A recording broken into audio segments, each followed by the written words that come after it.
अगर आपको टॉन्सिल की बीमारी है तो ये वीडियो आपके लिए है, आप जरूर देखें। नमस्कार, मेरा नाम डॉक्टर अनुज गिरधर है और इस वीडियो में मैं समझाने वाला हूँ कि टॉन्सिल में लोगों को क्या मिसकंसेप्शंस होती हैं, क्या मिथ्स होती हैं, क्या कंफ्यूजन होता है। टॉन्सिल यहाँ पे दोनों साइड पे टिश्यूज होते हैं जो इन्फेक्शन से बचाते हैं। तो सबसे पहला तो लोगों को ये डाउट होता है कि अगर टॉन्सिल हट गया तो पता नहीं हमें इन्फेक्शन से बचाएगा कौन, हमारी तो इम्यूनिटी खराब हो जाएगी, खत्म हो जाएगी, हर आती इन्फेक्शन हमें नुकसान करेगी। तो नहीं, ऐसा नहीं है। पहली बात तो ये समझिए कि टॉन्सिल का ऑपरेशन तभी बताया जाता है जब इन्फेक्शन बार बार हो रही है या टॉन्सिल ज्यादा खराब हो चुके हैं। टॉन्सिल आपको बचाने के लिए जरूर है, बट वो एक नॉर्मल टॉन्सिल है। अगर टॉन्सिल खराब हो चुका है, वो काम नहीं कर रहा है, तभी बार बार इन्फेक्शन हो रही है।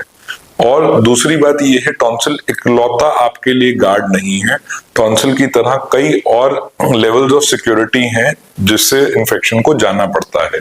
उसमें आपके मुंह के अंदर जो सलाइवा प्रोड्यूस हो रहा है उसमें भी एंटीबॉडीज होती हैं, जो आपके पेट में एसिड है वो भी है बचाने के लिए। तो समझने की बात यह है कि अगर नॉर्मल टॉन्सिल है तो कोई डॉक्टर निकालने के लिए नहीं बोलेगा। अगर निकालने के लिए कहा जा रहा है तो चांसेस ये हैं कि आपको या तो बार बार इन्फेक्शन हो रही है या वो इतने बड़े हो चुके हैं कि सांस में दिक्कत आ रही है, आवाज खराब हो रही है, या फिर सोने में दिक्कत आ रही है। अगर बिल्कुल साधारण सा एग्जांपल ले तो आप ये समझिए कि टॉन्सिल आपके अंदर जो इन्फेक्शन से बचाने के लिए वो पुलिस की तरह है। बट एक अगर करप्ट पुलिस ऑफिसर है जो नुकसान ज्यादा कर रहा है, जो अपने ही लोगों को गोलियां चला रहा है, तो उसको हटाना बेहतर है, ज्यादा अक्लमंदी है, रादर देन उसको सिर्फ इसलिए रखना क्योंकि उसने पुलिस की वर्दी पहनी है। इसी को दूसरे उदाहरण से लेते हैं, जैसे अपेंडिक्स है, पित्त की थैली है, बिल्कुल शरीर का हिस्सा होते हैं, बट जब ये नुकसान करते हैं, जब ये इन्फेक्शन पकड़ लेते हैं, जब ये रिस्क बन जाते हैं, तो हमें ऑपरेशन करके निकालना ही पड़ता है। फिर दूसरा सवाल आता है लोगों का कि ऑपरेशन के बाद आवाज बदल जाएगी। जी, पहली बात तो आवाज टेम्परेली थोड़ी बदल सकती है, बट कोई बहुत फर्क नहीं पड़ता है। कई लोगों में जिनमें टॉन्सिल बहुत बड़े हैं, जो आवाज निकलने नहीं दे रहे, उनमें आवाज पहले ही खराब है। उसको हॉट पोटैटो वॉइस बोलते हैं कि इतने बड़े टॉन्सिल हैं कि आवाज खुल के निकल नहीं रही है। उन लोगों में आवाज का फायदा जरूर होगा। हाँ, कई लोग बहुत अजीब सी बात बोलते हैं कि मेरी ऑपरेशन से आवाज चली जाएगी। तो नहीं, ऐसा कुछ नहीं होता। ऑपरेशन से आवाज नहीं जाती है। टॉन्सिल के ऑपरेशन में वोकल कॉर्ड का कोई लेना देना नहीं, बोलने के तारों का या आवाज का कोई लेना देना नहीं है। फिर कई लोगों को डर लगता है कि नहीं जी ऑपरेशन कैसे कराएं, इसमें तो बहुत दर्द होगा, इसमें तो टीके लगेंगे, कड़ में टीका लग जाएगा। नहीं, ऐसा कुछ नहीं है। पहली चीज, ऑपरेशन पूरी बेहोशी में होता है। पूरी बेहोशी यानी जनरल एनेस्थीसिया, यानी कि हाथ में जो जहाँ पे दवाई चलती है, ड्रिप चलती है, वैसे सुई लगेगी, कैनुला लगेगा, उसमें दवाई जाएगी, मरीज सो जाता है। जब मरीज उठता है ऑपरेशन हो चुका होता है, तो ऑपरेशन में मरीज को कोई सुध बुध नहीं होती, मरीज को नहीं पता चलता कब ऑपरेशन हुआ। तो दर्द का तो इसमें कोई पॉइंट है ही नहीं। तो ऑपरेशन के बाद कितना दर्द होता है, तो ऑपरेशन के बाद आप जाग रहे होते हो, अगर दर्द ज्यादा है आप बता सकते हो, दर्द की दवाई बढ़ाई जा सकती है। तो दर्द की हमें ऐसी कोई इसमें ऑपरेशन में चिंता बहुत ज्यादा नहीं होती है।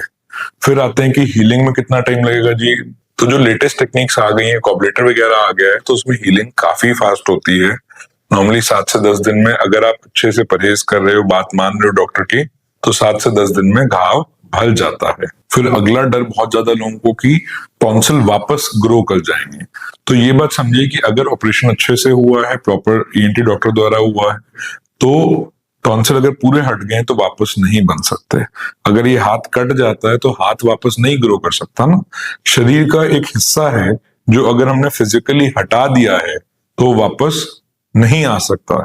गले की कोई और प्रॉब्लम है, कोई और बीमारी है, वो बात ठीक है, पॉसिबल है, बट टॉन्सिल वापस ग्रो नहीं कर सकता। कई लोग कहते हैं कि जी बचपन में था, उसके बाद हमने वेट किया, हमने 10 साल 15 साल परेशान हुए और उसके ठीक हो गया। या फिर कह देंगे अच्छा ठीक है, बच्चा तो अभी छोटा है, 5-6 साल का है, वेट कर लेते हैं, ग्रो कर जाएगा, बीमारी खत्म हो जाएगी, 15 साल पे ग्रोथ स्पॉट आएगा तब खत्म हो जाएगी। कई डॉक्टर्स भी एडवाइस कर देते हैं।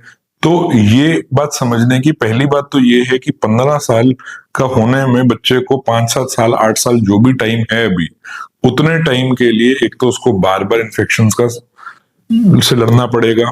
बार बार इन्फेक्शन होने पर नुकसान ये है कि बार बार हमें एंटीबायोटिक्स का और पेन किलर्स का सहारा लेना पड़ता है, तो उनके साइड इफेक्ट्स तो नुकसान कर ही रहे हैं। दूसरी बड़ी चीज ये है कि ये जो भी एंटीबायोटिक्स दे रहे हैं या पेन किलर्स दे रहे हैं, वो एक टेम्पररी सॉल्यूशन दे रहे हैं, वो इलाज नहीं है। वो एक बार को नुकसान बचाने के लिए, आराम के लिए दिया जा रहा है। तो जो परमानेंट ट्रीटमेंट है वो तो ऑपरेशन ही है। ऑपरेशन इकलौती चीज है परमानेंटली टॉन्सिल को ठीक कर सकता है या खत्म कर सकता है। दवाइयों से कभी टॉन्सिल गायब नहीं हो सकता, शरीर का हिस्सा है। जैसे मैं हाथ का एग्जांपल दिया था, आप हाथ पे कितनी दवाई डाल लो या कितनी दवाई खा लो, हाथ गायब तो नहीं होगा, शरीर का हिस्सा है, हट नहीं सकता, गल नहीं सकता। तो ये बात समझनी है कि परमानेंट ट्रीटमेंट सिर्फ और सिर्फ ऑपरेशन है, और ऐसी कोई गारंटी नहीं है कि 15 साल का होने पे बीमारी गायब हो जाएगी। कईयों में होती है, कईयों में नहीं होती है। टॉन्सिल जो दो बड़े नुकसान कर सकता है वो मैं आज आपको बताना चाहूंगा, जिस वजह से डॉक्टर्स एडवाइस करते हैं। पहली चीज, टॉन्सिल में जो पस पड़ती है, हमें पता है कि सफेद निशान हो जाते हैं, पस पड़ जाती है। अगर दिक्कत और बढ़ती है तो ये पस ज्यादा इकट्ठी हो सकती है, टॉन्सिल के पीछे की तरफ जा सकती है, और इसको पेरीटॉन्सिलर एब्सेस बोलते हैं, क्विंजी बोलते हैं। ये एक बहुत खराब सिचुएशन है, उसमें अपना चीरा लगा के पस भी निकालनी पड़ती है, भर्ती भी करना पड़ता है, बुखार भी आता है, और ये आगे जाके डीप नेक स्पेस एब्सेस में बना सकता है, पहली चीज। दूसरा नुकसान ये हो सकता है कि बार बार टॉन्सिल की इन्फेक्शन हार्ट की बीमारी भी कर सकती है, रूमेटिक हार्ट डिजीज बोला जाता है। आप इसके बारे में और रिसर्च भी कर सकते हैं। तो अब ये बात समझने की है कि क्या सबको टॉन्सिल निकलवाना चाहिए? बिल्कुल भी नहीं।